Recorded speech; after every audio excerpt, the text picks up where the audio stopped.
creio que é um privilégio para mim, entendeu? Estar aí com vocês.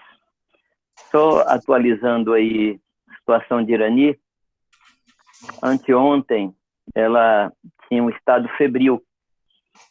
Anteontem eu medi a febre dela, né? Estava 36,5, era umas 6 da tarde, lá para as 11h30 da noite, medi de novo, deu 36,2, melhor, 37,5, 37,2. Aí deu uma aspirina para ela. Transpirou muita noite e aí de manhã, no dia seguinte, fomos para o hospital. E lá no hospital eu achei que eles fossem, antes de qualquer coisa, fazer um teste de Covid, né? Mas o médico fez os exames e ficou impressionado com a infecção urinária. Então ele está tratando da infecção urinária e ela está muito abatida, né? Porque uma infecção realmente abate a pessoa. Dormiu o tempo todo ontem, dormiu hoje o tempo todo. Estou cuidando dela, né? Estou preparando almoço. Como eu disse hoje para as mulheres, né? Fiz um quiabinho para ela. Ela gostou muito do quiabinho que eu fiz. Estou aprendendo a cozinhar, viu? Anteontem eu fiz mingau de aveia. Nunca tinha feito na minha vida mingau de aveia. Fiz ontem, ela gostou também. Mas o Alexandre, ele não está muito satisfeito com a situação. Então, nós estamos vendo a possibilidade de procurar um ambulatório, um consultório aí particular para tentar fazer o teste de Covid aí nesses próximos dias.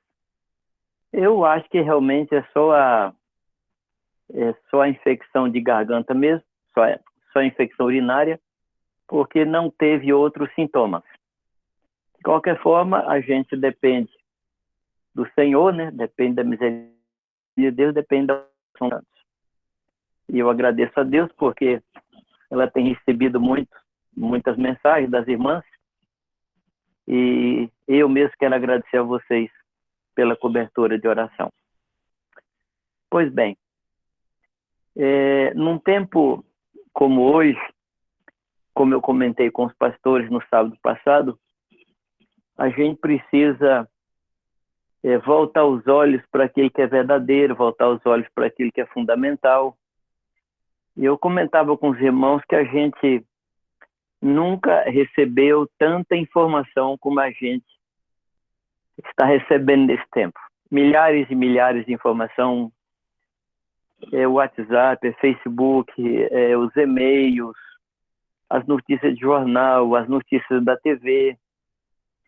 Não é? Eu tenho até evitado ver noticiário de TV, porque se eu sentar diante de uma TV hoje, eu tenho a impressão que eu tenho que colocar máscara, luva, porque o que sai da TV hoje é coisa assim que nos causa terror, não é? E a gente, ao ouvir muitas vozes, a tendência da gente é ficar também tão aterrorizado como aqueles que não conhecem ao Senhor. Eu escrevi vários artigos sobre esse momento que a gente está vivendo. Estou escrevendo, procurando escrever já desde o começo do ano sobre esse tempo, né? E estou falando isso para vocês porque eu e vocês, nós temos uma responsabilidade muito séria de manter o povo naquilo que Deus quer.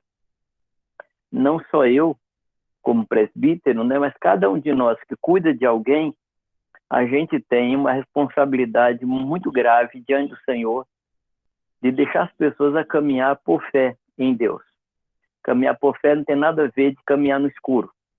Caminhar por fé tem a ver com ouvir Deus e andar naquilo que Deus tem falado, que Deus tem falado no decorrer dos anos. Eu estava me preparando para falar com vocês, eu me lembrei de 2 textos, eu vou citar um e vou ler outro. O primeiro texto é a história de João Batista, quando ele estava numa situação gravíssima, né? Ele já tinha confrontado todo o sistema daquele momento, chamando o povo a arrependimento. A gente tem que lembrar que João Batista, ele seria o sumo sacerdote, o próximo sumo sacerdote, e ele deixa tudo aquilo, ele deixa toda essa carreira dele para ser um profeta. E um profeta que se levantou chamando ao arrependimento. E nenhuma mensagem que chama ao arrependimento deixa as pessoas numa situação tranquila ou confortável. E João Batista foi fazendo isso, chamando arrependimento, falando ao soldado para se contentar com o soldo, falando ao soldado para não levantar falso testemunho, falando ao cobrador de imposto para não cobrar mais do que devia. Então ele realmente se levanta contra a corrupção, se levanta contra a indecência. E o caso mais grave, vocês se lembram, é quando ele se levanta contra a autoridade maior ali e o acusa de adultério, né? Vocês se lembram, e por causa disso ele vai para a prisão. Lá na prisão ele entra num clima no qual nós entramos muitas vezes. Ele começa a raciocinar, e eu não sei se ele não entende o momento que ele vivia, o momento ao redor dele, com aquela prisão. Porque ele tinha consciência de que ele estava preparando o caminho para o Cordeiro, o caminho para o Messias. E de uma hora para outra ele é lançado na prisão. Eu acho que a gente também entra nessa. Às vezes acontecem coisas que a gente acha que vai contra aquilo que Deus estava fazendo. Mas não era assim. Deus queria colocar o João Batista naquela situação para exatamente o Senhor Jesus assumir o seu papel. E João Batista vai para a prisão por causa de uma intriga de uma mulher, né? E lá na prisão ele entra numa possível depressão. Por que eu falo possível depressão? Por causa da pergunta que ele faz. Ele manda perguntar a Jesus se Jesus era aquele que havia de vir ou se deveria esperar outro. Amados, é uma crise existencial, é uma crise ministerial extremamente séria. Porque um homem que foi preparado para aquele momento, e foi exatamente ele que anunciou que aquele homem, o primo dele, Jesus, era o Cordeiro de Deus. Então ele era uma pessoa que não podia, em hipótese nenhuma, entrar na crise que ele entrou. E aí o que é que ele faz? Ele chama seus discípulos e manda perguntar a Jesus se Jesus era aquele que viria ou se deveriam esperar outro. Quer dizer, amados, pensa um pouco comigo. Se por acaso viesse de Jesus a resposta assim, olha, João, não sou eu, você deve esperar outro. Gente, na cabeça dele, ele dizia, perdi todo o meu tempo, porque eu pensei que era aquele. Eu achei que fosse aquele. Toda a sua vida estava naquela pergunta que ele fez. E o mais interessante a palavra, é o mais que gera perplexidade na gente que lê o texto, é que Jesus não responde a pergunta. Jesus fala com os discípulos dele, fala assim, olha o que está acontecendo. Os cegos veem, os surdos ouvem, os coxos andam, e o evangelho está sendo pregado aos pobres. Conta a João isso. O que Jesus queria fazer? O que Jesus queria falar para João? Qual a resposta que Jesus queria dar a João? A resposta que Jesus quis dar a João é a resposta que o escritor aos Hebreus nos dá. Hebreus capítulo 2, versículo 1. Eu nem vou pedir para vocês abrirem, porque vocês conhecem esse texto muito, correto? Hebreus 2, 1, que diz que por essa razão importa que nos apeguemos com mais diligência às verdades que temos ouvido, para que em tempo algum nos desviemos dela ou andemos à deriva. Andar à deriva é andar levado pelo vento.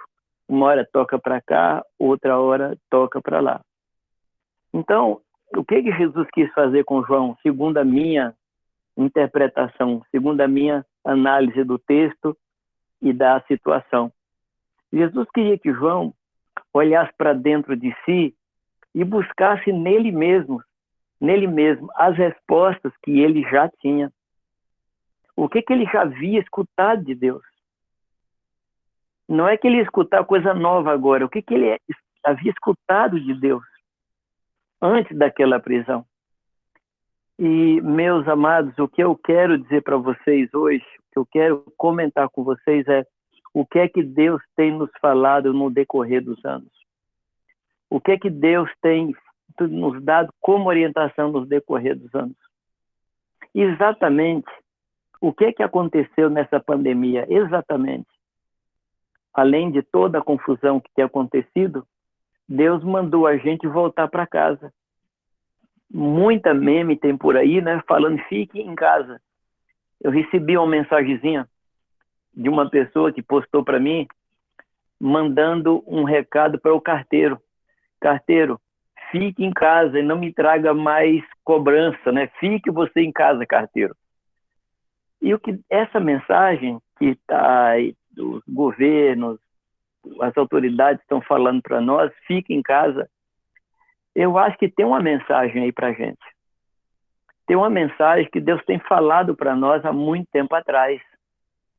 E qual é a mensagem, amados?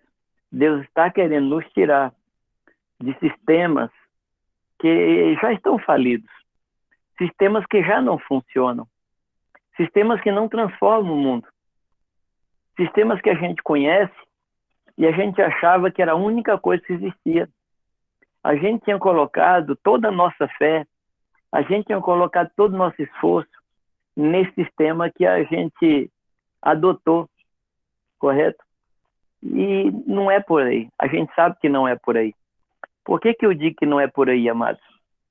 Antes de continuar, deixa eu repetir uma coisa que eu falei aos pastores no sábado. Só para vocês terem uma ideia e me dizer se dá para confiar, se dá para a gente escutar uma notícia no jornal, na rádio, na televisão, para ver se dá para confiar. Eu estava lendo um artigo de uma senhora chamada Laurie Garrett. Ela é uma pesquisadora, uma jornalista pesquisadora nessa área de pandemias, de epidemias. Em 2017, essa mulher escreve livro falando do ebola, falando do HIV, falando das gripes aviárias.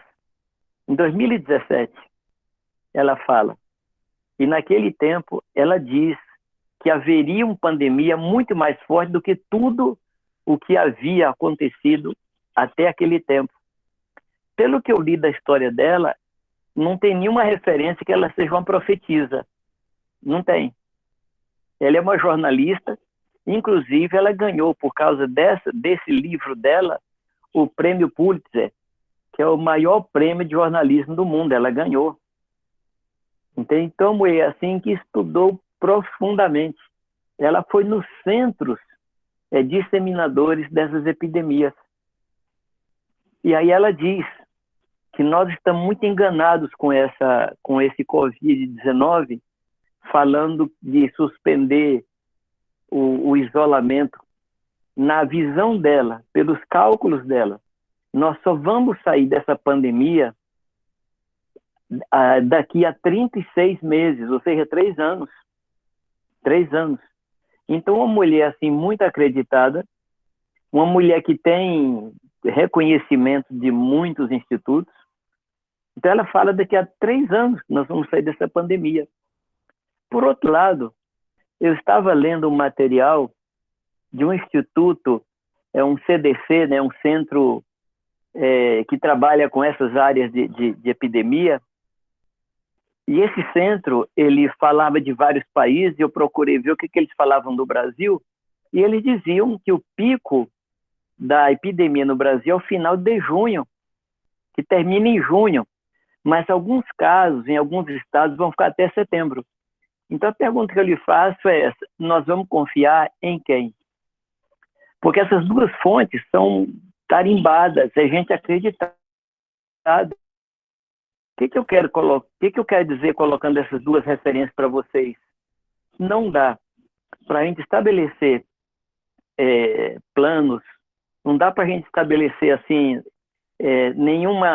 nenhum planejamento em cima de nenhuma notícia dessa que está aí fora. A gente tem que ter uma palavra de Deus. O que Deus quer nos falar? O que Deus quer nos orientar? Você pode achar que eu estou sendo herético, mas eu entendo que tudo que acontece no mundo, tudo que acontece, coisas que a gente entende e coisas que a gente não entende, tudo acontece para Deus levantar uma igreja poderosa, uma igreja cheia dele, para manifestar a glória dos filhos de Deus, porque a criação geme esperando isso. Romanos capítulo 8, o texto que a gente decorou durante muitos anos, qual foi? Versículo 28. O que é que diz lá? E sabemos que todas as coisas, eu creio que todas as coisas incluem essa pandemia, eu acho. A não ser que todas as coisas na Bíblia sejam quase todas as coisas. Todas as coisas cooperam para o bem dos que amam a Deus e que são chamados segundo o seu propósito. Versículo 29, porque aqueles que de antemão conheceu, a eles também predestinou para serem conformes à imagem do seu Filho, a fim de que nós sejamos, que ele seja o primogênito entre muitos irmãos, todos parecidos com ele. Amados, nós estamos envolvidos em alguma coisa muito maior do que essa pandemia. Quando o homem sai do jardim, ele pede a semelhança de Deus. Então, todo o trabalho que Deus quer fazer é voltar ao ponto diante do pecado. Quando o homem ele tem total liberdade em relação com o Senhor. Então, Deus está trabalhando, amados, no macro.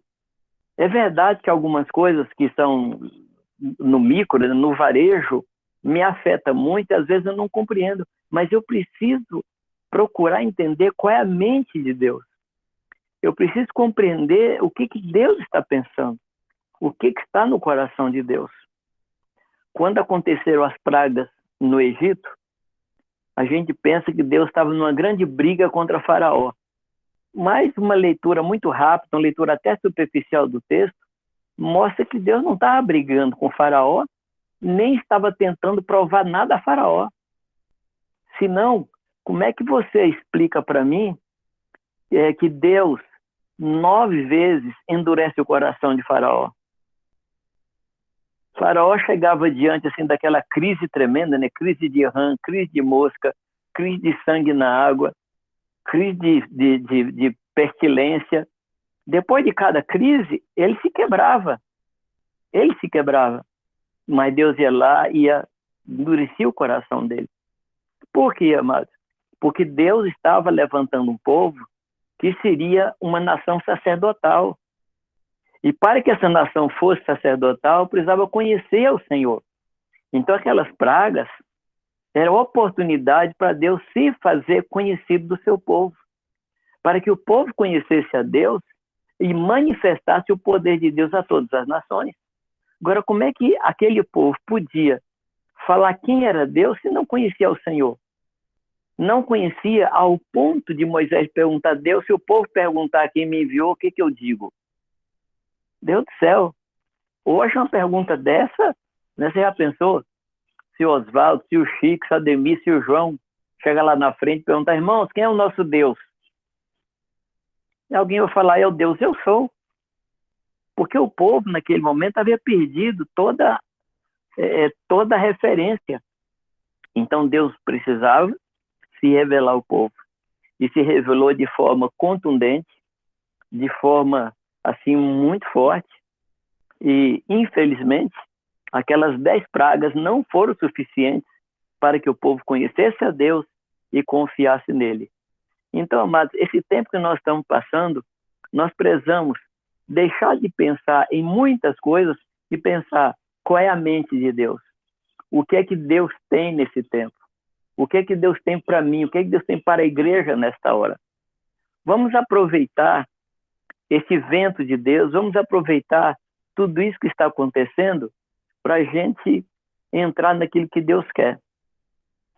Então, a gente não pode ficar olhando para aqui ou para ali, olhando para um socorro, olhando para uma notícia ruim, olhando para outra notícia ruim, ou buscando notícias boas. Uma coisa que eu quero dizer, assim, quero deixar vocês assim bem cientes, é que se você está buscando notícia boa, eu quero lhe dizer onde é que tem. É na Bíblia. TV não tem notícia boa, jornal não tem notícia boa. Não fique procurando. Naquele tempo, Diz assim: para os montes olharei, de onde me virá o socorro? Hoje, o que é que a gente falaria? Para as mídias olharei, de onde me virá o socorro? O nosso socorro não vem das mídias, não vem nem da Globo, nem da CNN, da CBN, na Bandeirantes. A nossa notícia boa não vem dali. Por isso importa que nós apeguemos com mais firmeza as verdades que temos ouvido, para que em tempo algum nos desviemos dela. O que é que Deus tem nos falado? Deus tem nos chamado para ser igreja. Há muito tempo Deus tem falado isso com vocês. Deus está chamando vocês para ser igreja. Não ter uma igreja. Deus nunca prometeu que nós teríamos uma igreja. Mas Deus quer que nós sejamos a igreja. Sejamos a igreja dele aqui, com todas as características da igreja. Um povo que tenha comunhão com Deus, um povo que ame ao Senhor, um povo que todos os dias, na viração do dia, escute a Deus, converse com Deus, conte aquilo que para nós é novidade, contar para Deus, e Deus vai contar para nós as suas revelações. Então, isso é a igreja. Não diz respeito à reunião, não diz respeito a local, diz respeito a uma relação. E essa relação passa por onde, amados? Essa relação passa mandatoriamente, essa relação passa obrigatoriamente pelas nossas casas. Eu estava conversando sobre isso, né, logo em mês de janeiro, mês de fevereiro, e eu dizia assim que Deus está nos convidando a voltar para casa. E o Teófilo, ele fez uma piadinha sobre isso, né? Ele disse que Deus nos convidou, como a gente não ouviu, Deus convidou a gente, mandou o Covid-19, e a gente foi obrigado a voltar para casa. Então, algumas pessoas perguntam para mim assim: Jamê, quanto tempo vai durar esse negócio? Desculpa, mas a minha resposta é: vai durar o tempo necessário para a gente aprender a ser igreja. Vai durar o tempo necessário para que haja uma restauração na nossa vida familiar, para que haja uma verdadeira vida cristã em casa. Igreja na casa não é reunião, você sabe disso. Igreja na casa é um estilo de vida, é uma forma de viver. É quando o Senhor entra na nossa casa e a gente passa a viver como igreja. Estava comentando com os irmãos que eu tenho um grupo de pastores aqui em casa, que reunia aqui em casa toda semana. Hoje a gente está também na internet, né? E a gente estava celebrando a ceia toda semana. E um deles, especificamente, resolveu celebrar a ceia na sua casa todos os dias com sua esposa. Então, assim, na hora da janta, ele senta, na hora do lanche ali, celebra a ceia. Ele começou a contar para a gente as coisas que começaram a acontecer dentro de casa. Curas que eles esperavam há anos, Deus começou a manifestar. Porque o corpo de Cristo se revelando ali na intimidade da casa. Mas nós vamos ver muito isso. Nós vamos ver muito isso.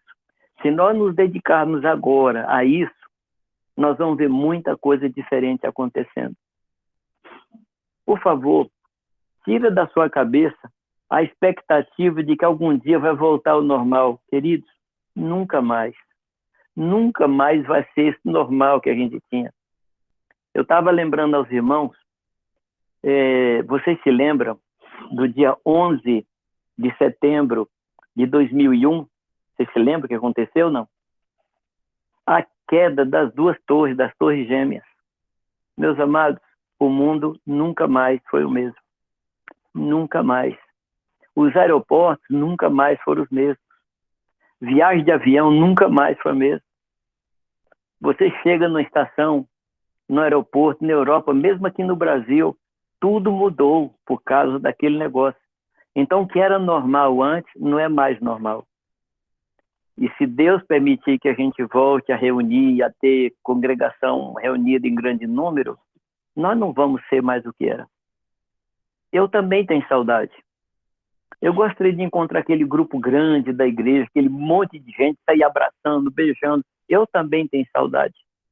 Mas nós precisamos firmar os nossos valores. Nós precisamos marcar o que Deus quer na nossa casa. Nós precisamos, amados. Qual é a visão que Deus quer hoje? Eu acho que vocês têm escutado, como eu tenho escutado, as pessoas falando do novo normal. Eu não sei o que é isso. um novo normal. Eu não sei o que é. Eu só sei que eu não quero mais ser o normal de hoje. Eu quero ser um normal diferente. Normal significa segundo as normas. Segundo as normas. Então, quais são as normas de Deus? O que Deus quer para nós? Eu queria colocar para vocês algumas coisas, e algumas coisas dessas que eu vou falar com vocês é de uma pregação, eles próximos, quando eu uma pregação do Christian Romo. Então, ele fala de 4 objetivos que Deus tem para a igreja. Primeiro, Deus quer que todos os homens se salvem. Essa é a vontade de Deus. Está escrito em 2 Timóteo, capítulo 2, versículo 4, que Deus quer que todos os homens cheguem ao conhecimento pleno da verdade. É isso que Deus quer. Segunda coisa, Deus quer que todos os crentes sejam discípulos. É isso que Deus quer. Deus não quer somente crentes. Graças a Deus pelos crentes. Graças a Deus. Porque está no caminho. Está no caminho. Louvado seja Deus. Mas ser crente não basta. Eu não sei se vocês se lembram de um pensamento que havia na igreja, né? Que crente até Satanás é. Não sei se vocês se lembram disso. Mas esqueçamos dessa frase aí, né? Nós não queremos só crentes. Nós queremos discípulos. E o que é o discípulo? O discípulo é uma pessoa comprometida com Deus, comprometida com a vontade de Deus e um povo comprometido entre si. Se eu pudesse definir discípulo em poucas palavras, essa é a minha definição. Pessoas comprometidas. Pessoas que estão embaixo da disciplina do Senhor.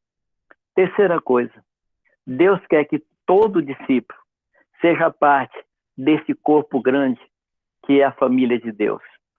E a melhor descrição de igreja, de funcionamento de igreja, eu encontro, eu acho, em Efésios 4,16, de que em todo o corpo, bem ajustado e consolidado, pelo auxílio de todas as juntas, cada um efetuando a sua própria parte, efetua o crescimento da igreja em amor. Então, esse discípulo, o que Deus quer? Que todo discípulo esteja consolidado, bem ajustado, cooperando com justiça. E a quarta coisa, Deus quer que todo discípulo seja um fator de influência na sociedade. Se você quiser outras palavras, sal e luz. Então, primeiro, Deus quer que todos os homens sejam salvos, que todos os homens cheguem ao pleno conhecimento da verdade. A gente precisa disso, a gente precisa ter isso no coração. Ao olhar para uma pessoa na rua, a gente pergunta, Deus, esse aí já chegou ao pleno conhecimento da verdade? Orar pelas pessoas com essa mentalidade. Pessoa chegou na congregação, pessoa chegou na nossa casa, bom, agora ele é crente, tudo bem, mas ele já é discípulo. Não vamos descansar. Nós vamos trabalhar. Vamos sentir de novo dores de parto. Toda dor de parto que for preciso, até que essas pessoas sejam formadas segundo a imagem de Jesus Cristo. Terceira coisa, amados, Deus quer que esses discípulos formem a sua família, a família de Deus, onde Deus é Pai. A igreja na terra, ela é assim o trailer do reino dos céus depois. Então a igreja tem que viver desse jeito. E quarto, Deus quer que todo discípulo seja um fator de influência na sociedade. Onde eu estiver, eu não posso, amados, eu não posso passar como um fantasma. Eu não posso passar como um vento. Eu tenho que deixar marca. Eu tenho que deixar marcas em pessoas. Eu não posso passar assim como um desconhecido, como alguém que passa e ninguém percebe. Eu tenho que deixar marca. Então, em cima de tudo isso, eu quero sugerir para vocês o nosso trabalho, o nosso papel como obreiro na casa de Deus. Eu sei que está gravando, mas se você quiser anotar, tudo bem, você depois confere com a gravação. Primeira coisa, amados, nós precisamos fortalecer as famílias. Fortalecer as famílias. Fortalecer no sentido de que haja realmente santidade dentro de casa, respeito mútuo, vida de igreja, vida de fé dentro de casa. Que a gente possa viver dentro da nossa casa como a gente muitas vezes vive na reunião geral, um cuidando do outro, um suprindo o outro, e principalmente a gente considerando digno de honra ao outro participante da família, respeitando e entendendo que a pessoa que convive com você, ela é superior a você. Fortalecer as famílias nesse sentido. Segunda coisa, a gente como pastor, a gente como obreiro, a gente precisa lembrar as famílias sobre o seu papel. Qual o papel da família? O papel da família, amados, é ela se tornar uma congregação. Cada família é o embrião de uma nova congregação. Eu sei que vocês já me ouviram falar disso inúmeras vezes, mas não tem problema não. Eu estou naquela idade de Pedro, que é o tempo da repetição. E eu não me canso de repetir essas verdades para vocês, porque é segurança para vocês. Então vocês vão me ouvir ainda, se Deus me der vida mais do que esse tempo que eu estou vivendo, vocês vão me ouvir repetindo muito isso. Então nós precisamos lembrar as famílias sobre o papel delas. Lembrar que as famílias são embriões de novas congregações. Você consegue visualizar uma congregação em cada casa? Congregações crescendo a partir das casas? Você consegue visualizar ruas em Valinhos, onde vai haver 4, 5, 6, 7, 10 congregações numa mesma rua? Não com placas, não estou falando de placas. Eu estou falando de famílias que vivem como congregação. Já pensou? Pensa nisso. Visualiza isso. Ore por isso. Que a sua rua seja cheia de congregações, e cada família ganhando outras famílias. Terceira coisa, fortalecer e capacitar os pais de família para pastorear as suas casas. Eu acho que a situação de Valinhos é igual aqui em Jundiaí. Tem pai aqui, a gente descobriu, que nunca leu a Bíblia, nunca orou com sua família, muito menos impôs as mãos, muito menos impôs as mãos sobre esposas, sobre os filhos. Homens que achavam que trazendo comida para casa, pagando uma boa escola para os filhos, isso era suficiente. Mas, amados, não é. Então, lembrar isso aos pais. Fazer isso chegar na cabeça das famílias. Entender que isso é o querer de Deus para elas. Então, cada família ganhando esta condição missionária no seu coração, mas precisamos fazer um trabalho com os pais. Ensinar os pais a estudar a palavra com os filhos. Ensinar os pais a estudar a palavra com as suas esposas, ministrar para as suas esposas. Agora, os diáconos têm um papel fundamental. Os diáconos vão ajudar a esses pais, a esses chefes de família, a criar um ambiente para os solteiros da igreja. Tem muita gente que vai para a igreja solteiro. São mulheres abandonadas, são maridos abandonados, são jovens solteiros.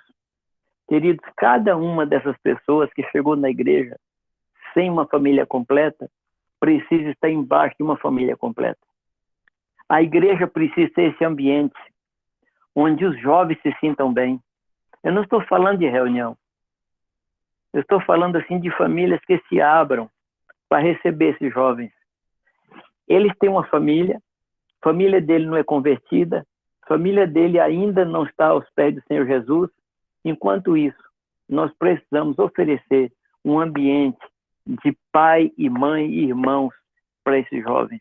Não ficar só no ambiente das reuniões. Os diáconos, então, têm esse papel importante de ajudar a fortalecer essas famílias para criar esse ambiente, criar essa situação para que os solteiros encontrem os lugares. O que vai acontecer é que vem um rapaz, vem uma moça, vem uma viúva, vem uma separada e vai estar embaixo de uma casa, de uma família. E essa pessoa vai aprender a evangelizar. Ela precisa evangelizar. ela precisa cuidar. Pelo fato dela ser sozinha, ou dele ser sozinho, isso não é desculpa para não evangelizar, não é desculpa para não ter discípulos.